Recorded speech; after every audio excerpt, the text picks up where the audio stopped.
All right, next up we're going to talk to CJ. CJ's here to talk about flat earth and Bible stuff. CJ, go ahead and fill us in as to your topic tonight. Yeah, Ethan asked me to come on. Yeah, we really appreciate you calling. Yeah, no problem. What questions does he have? Because, I want to know what he wants to know. I'm here to answer questions. We probably have questions for you. Yeah, We're the hosts tonight. I was just giving you a... Autumn, go ahead and open up the convo. I'm Bible and flat earther. Yeah, so do you have a claim that you would like to, a specific claim that you would like to explore? Like you think the earth is flat? Is that a claim or would you rather talk about the Bible tonight? You get to choose because you called in. So we can talk about the Bible. I just want to know whatever questions you guys have about the Bible or anything, just ask. Okay, let's just pick one tonight though. So do you want to go with Christianity is true and the Bible is inerrant or something like that? Or do you want to go with the earth is flat? Let's pick one claim just for the sake of brevity. Okay, we'll start off with the Bible, I guess, and basically religion. Because it's not just that the Bible is true, it's that religious texts are pretty much telling the truth. All religious texts or just the Bible? The Bible and other ancient Hebraic texts, even some Aramaic texts and, Norse mythology. So Greek the Quran? is also telling the truth. The Quran is a mixture of truth and lies, basically. But, and how do you determine that? The Bible is basically telling the truth. So. How do you determine that the Bible is telling the truth, but the Quran is only sort of telling the truth? What makes you determine the difference between those? Because there's a giant snake circling the earth. Okay, what's your evidence for that? Ethan, do you still have the pictures? Ethan is not on right now. Oh, okay. Well, if anyone wants to look at the pictures, you could just go on YouTube. There's a giant snake that circles the earth where when atheists die, they basically get put inside there to be tortured. And basically you get burned in fire, and you basically circle the damn thing, basically until the end. That's fantastic. Wait, do you think that the Christian God is a loving God? Yes, beyond loving. But so if you wanna, a loving God would do that? Wait, hold on. A loving God would do that? To burn me and Autumn and Ethan for eternity? That's there's that. What are we looking at here? I see a photo. That could look like a snake head, but it also looks like something I'd see at the preschools I've worked at, just a big smear on the It looks like listen to me. I'm not trying to prove anything to you guys. I'm going to let you guys go to outer darkness and be tortured. But we're going to be tortured. We're going to be tortured by your loving God. That sounds fantastic and not at all contradictory. But yeah, if anyone wants to see the snake, just type this in on YouTube. You guys know Matt Dillahunty from Atheist Experience? Yes. I've heard of him. Friend of mine, yeah. Mine as well. Type this in on YouTube. Matt Dillahunty will be placed in outer darkness. You should see. No, I think I'm good. I think I've encountered that side of YouTube a little bit too much, let's say. So do you think that he would deserve to go to outer darkness? And do you think we deserve to go to outer darkness? Yeah, maybe let's not talk about Matt when Matt's not on. Yeah. Oh, do you think? Oh, well, it depends. Are you repentant of all the horrible things you've done in life? What horrible things have I done in life? I don't know. God does, but you're a sinner. Everyone does bad things in life, so you're accountable. I take accountability. I Sorry. take accountability for the harmful actions that I've done in my life, and I would say taking accountability, being apologetic, making amends.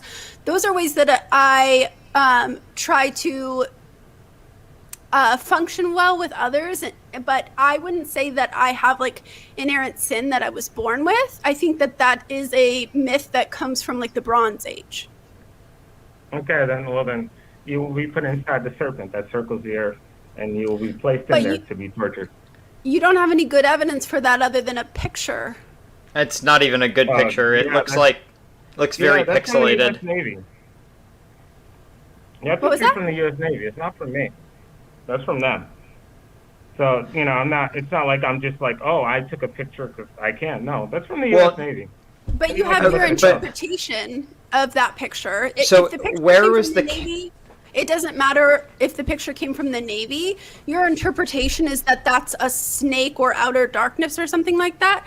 And you have to have evidence to back up your interpretation of that picture because you're the one making the claim right now, not the U.S. Navy. I'll talk to them later. Yeah, it's a giant body. It's a dead body. My Christ killed it and now uses its body as a place of torment for atheists. But That's a giant body. That thing is real. So it's alive. let me ask you something because I'm really curious. How do you know this? Other than, I'm not talking about the snake. I'm talking about the fact that your Christ killed it. Because right after Ragnarok happened, God floods the earth, and right after what? Mythology, that snake is from Norse mythology, and it's also you can read about this in the Bible. You can read about Yggdrasil in the Bible, and you can read about Jormak, or Jormunga, however you want to call it, but everyone just calls him Jormak. The snake is called Jormak. He killed it in the flood. He drowned it, buried it in dirt and water, and it circles the earth, and that's how he placed it. Okay, that thing was alive. That doesn't sound like anything that I've ever experienced in my entire life. And while I know that my life is not the end all be all of experiences, that's quite a claim. So how do Norse mythology, or how does Norse mythology and the Bible exist simultaneously? Don't they contradict each other? No, they go perfectly well together, honestly. Because Yggdrasil is in the Bible. Because who is in the Bible? Yggdrasil is in the Bible. Yeah, you know what Yggdrasil is? I don't know who that is. I'm sorry. Yggdrasil is a giant tree that was on the earth that reached all the way up to the dome. There was a giant tree on the earth that reached up to the dome. It got cut down. I have a picture of it. So, it got cut down, and I could show you, how big the leaves. The leaves are 1,500 feet long. The tree trunks and the roots of the tree, they're all over the earth. I could show that to you also. I would love to see any and all evidence. I don't have time to review anything else. Again, Ethan's putting up a photo of a drawing right now, and that's a great drawing. I've seen plenty of drawings. That doesn't make them real. As far as the Navy photo goes, that looked like a coastline to me that, again, had been pixelated and slightly distorted. I saw something that looked like, it looked like if it was a cloud, it'd be one of those clouds that looks like a snake.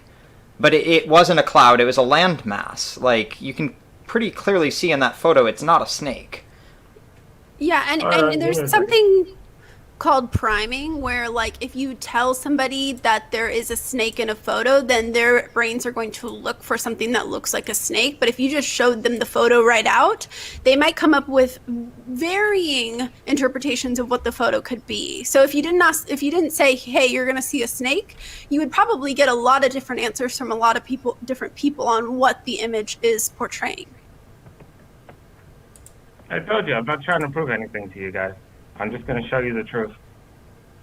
But you don't have good evidence to call it the truth, which is concerning. Yeah, we're not saying that you're not proving it. We're just saying that we don't accept it as true because you're saying it's true. Just because somebody says something is never a good reason to accept it as true. What we look for is things that correspond with reality. And I've looked up in the sky with a telescope many times in my childhood, and I've never seen a snake. Mm-hmm. I've seen plenty of things, though, so why can't I see the snake? Well, yeah, you have to go high up into the air and look down to see. Where do you think the stars are? Wait, are the stars closer than the snake? The stars are literally a few miles above us. That's it. No, they're not. Where do you think rockets go? Oh, no, they don't go anywhere. They just fly off sideways and go into the ocean. What? There's pictures That's of this. Fascinating. No, what? Wow. Okay. Amazing how we started with the Bible, yet we ended up on flat Earth, because that I think is the more easily debunkable claim here. Have you ever heard of Professor Dave Explains? Oh yeah, he's an idiot. I made a video about him a long time ago. He was wrong. Yeah. Oh yeah. He's an idiot. He's just a professor. That's fine. Where can I find your content if you made a video about him? I would love to go No, it's gone. Look at YouTube bans my. I made a new channel, but YouTube constantly deletes my channel because I promote the truth. So No. Or maybe it's because of disinformation. What happened? It might be because of disinformation, not because it's the truth. There's a reason why we don't. There's a reason why we don't allow people to teach certain things in school, such as like Holocaust deniers, for example, because those conclusions lead to other conclusions that lead to, dangerous behavior, essentially. Now, flat Earth, I don't think necessarily leads to dangerous behavior, so I'm not going to say that. But I can't wrap my mind around. The snake thing is definitely fear-mongering. I would say that's pretty dangerous. Ethan, show them the pictures. I sent them to you, okay? Yeah, he put up your pictures. He sent more pictures. What? Yeah, I have another perspective on that photo. Yeah. That picture of that's a coastline that you can see through the water, like, okay. It's not a snake, dude. I don't know how else to say it. It's not a snake. And the fact that you think that your God can both be loving and throw, two otherwise delightful people like Autumn and myself up to some giant creature that's going to torture us forever, like how is that not fucked up in your head? I'm not saying you're fucked up, to be clear, but how does that thought not, connect? Seem fucked up, maybe? Seem dissonant. We have to answer the question. Are you a good person? I like to think of myself as a good person. Yeah, I'm the type of guy who, if I see you changing a tire, I will go change that tire for you, because that's just, I don't mind spending the 10 minutes to help somebody out. Okay, so you consider yourself a good person. All right. Yeah. I actively try to be here's the thing, I actively try to be a good person. It's not like I consider myself a good person today and therefore I will continue to be good forever. It's that I make conscious decisions to do good things for others. That's what I think being a good person is. Okay, have you ever done anything bad? Yes. Okay, by bad, do you mean cause harm? Wait, so a good person can never do bad things, but a bad... Hello? Sorry. My internet's garbage. Sorry about that. Repeat a good person. What? Yeah. So what? Thank you. What I was trying to say was, before the internet defeated me, I got canceled. No. What I was trying to say was, if good people can't do bad things, why is it that bad people can do good things and don't then become good? Like, why does it only work one way? No, because here, I'll give an example. I was an atheist. I did bad things throughout my life. I've stolen, I've robbed, I've hurt people. Okay, I've never stolen, robbed, or physically harmed anyone. That's for sure. So when I say I've done bad things, I think we're talking about different levels of bad. Because I've never committed anything that could be considered property crime or assault or anything like that. You ever got into a fight? No, absolutely not. I fight with my words, my friend. Especially as a guy? What's that supposed to mean? Yeah. Guys are, when they're younger, they handle things more with fighting. Even though I think that's a whole nother topic. Oh wow. But, hey, we could go on about that, my friend. You're making some broad generalizations. Hey, when you paint with a big broad brush like that, you get paint on everybody, not just yourself. So how about you talk about how you are as a man, and I'll talk about how I am as a man, and Autumn can talk about how she is as a woman, instead of you talking about how Autumn is as a woman, because I don't like that. Oh no, I'm a terrible person. I'm a sinner. I'm evil. So why the fuck should we listen to you when we're... No, okay, I'm muting you. If you're a terrible person, why should we talk to you when we're both telling you the things that we're doing to try to make sure that we're good people? Like, why do we even have to acknowledge you? You are unmuted now. Yeah. Sorry. No, it's just the fact that I can't look at you guys as good, because I walk around and I see it everywhere I go. People like to act like they're good, but I'm sorry, I just don't see it. I don't see it anymore. Okay, do you know what? Walk around and people try and act like they're that's all on nice you. That's on you, bud. That's on you. That's not on us. So that's on you. God says everyone's a sinner and everyone's a liar. Everyone's, basically. No, not everyone's a sinner or a liar or a cheater. No, holy fuck, I'm muting you because you do not get to come and paint all of humanity with the same paintbrush. You admitted that you've stolen, lied, and cheated. Don't come to me and tell me that just because you've done it, we've all done it too. Because that is on you, my friend. I think we're done here, Autumn, unless you have anything else you want to say. Sorry, I got kind of heated there. No, I'll save it for other calls. It's fine. Okay, well, let's go ahead and stop talking to CJ. Have a great evening. I hope you improve your morality. Before you take the next call, we got to read some super chats. So I've got one from Keith Heath. He says, I am less broke this week. I have some money. Thank you so much.